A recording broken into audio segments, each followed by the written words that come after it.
Você está no canal Eu Estudo a Lição com o pastor Samuel Camilo.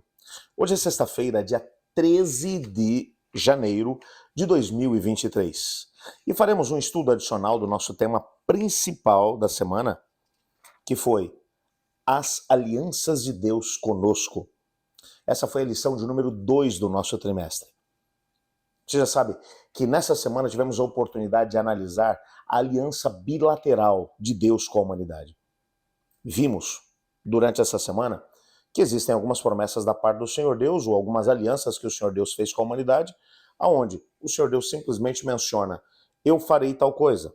Mencionamos ainda no sábado que a própria promessa de Deus que não enviaria um outro dilúvio, e de que as estações do ano aconteceriam, de que haveria sempre semeadura e colheita, de que Ele cuidaria disso tudo sobre a face da terra, foi uma aliança unilateral, ou seja, uma aliança que não dependia do ser humano.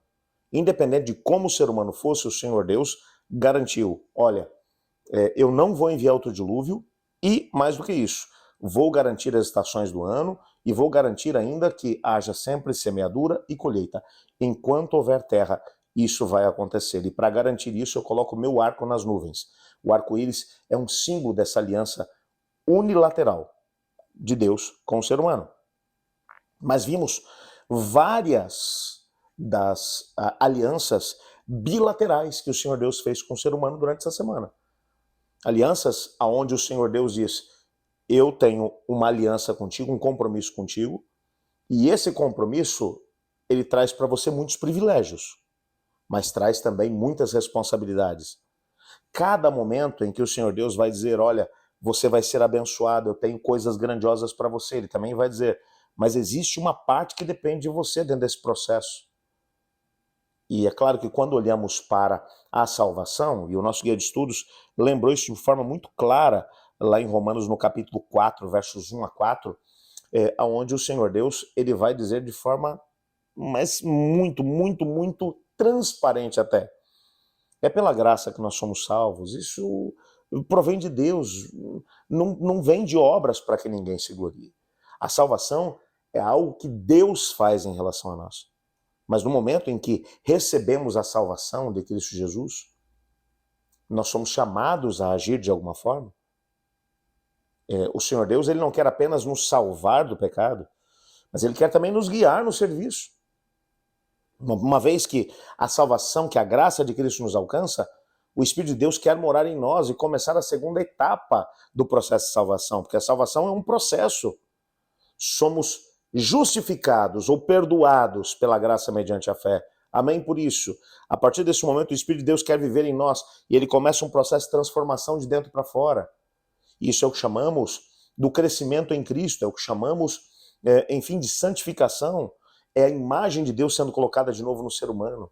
Para cada mudança, o Espírito de Deus precisa de autorização da nossa parte para que a mudança seja operada. Até que, na terceira fase da salvação, o Senhor Deus, ele envia o seu Filho Jesus Cristo para voltar a esse mundo e acabar com o pecado, com a dor, com o sofrimento. E aí, então, seremos semelhantes a Cristo Jesus. Então, a salvação estará plenamente estabelecida na nossa vida. É um processo. E quando olhamos para isso, nós percebemos que nessa aliança bilateral de Deus conosco, nós recebemos bênçãos, mas também temos responsabilidades. E em resposta ao que Ele nos oferece, nós assumimos o relacionamento com o Senhor e, ao mesmo tempo, determinamos o nosso destino. Somos nós através das nossas escolhas. A obediência, por amor, é o sinal do discipulado. O sinal de que estamos seguindo a Cristo Jesus é exatamente essa obediência. Em vez de nos dispensar da obediência, é a fé que nos torna participantes da graça, que nos capacita a prestar essa obediência àquilo que Deus nos pede. Eu achei fantástico esse parágrafo do autor da lição.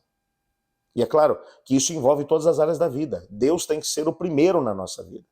Por isso, na lição de ontem, nós estudamos Mateus capítulo 6, onde no contexto do Sermão da Montanha, Jesus vai dizer, busque em primeiro lugar o reino do céu e a sua justiça, e todas as outras coisas serão acrescentadas. E vimos também que quando somos fiéis a Deus em todas as coisas, inclusive nos dízimos e ofertas, Nós temos a oportunidade de receber bênçãos grandiosas. E há um texto que vai aparecer aqui no nosso guia de estudos hoje, de Ellen White, no livro Testemunhos para a Igreja, volume 3, nas páginas 326 e 327. Com esse texto eu quero encerrar minhas considerações, que diz o seguinte: sempre que o povo de Deus, em qualquer época, seguiu de forma voluntária e alegre o plano de Deus quanto à doação sistemática e às dádivas e ofertas, verificou a sua permanente promessa de que todos os seus esforços seriam seguidos de prosperidade proporcional à obediência que dispensou ao que dele se requeria. Quando Deus reconhecia os direitos, quando reconhecia os direitos de Deus e lhe satisfazia as reivindicações, honrando-o com os seus recursos, os seus celeiros enchiam-se de fartura.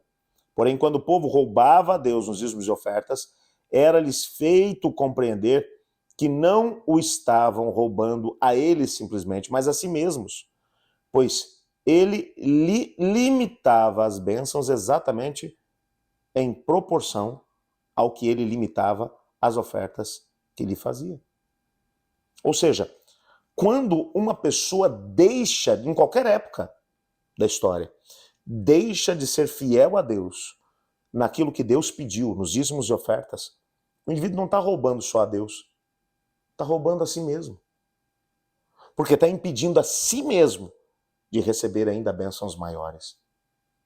Eu queria desafiá-lo em nome de Jesus, entendendo aquilo que é a aliança bilateral que o Senhor Deus quer fazer com seus filhos.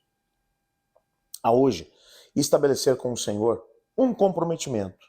Dizer: Senhor, eu vou te colocar em primeiro lugar na minha vida, em todas as coisas, inclusive na fidelidade nos dízimos e ofertas. Eu quero orar contigo nesse momento.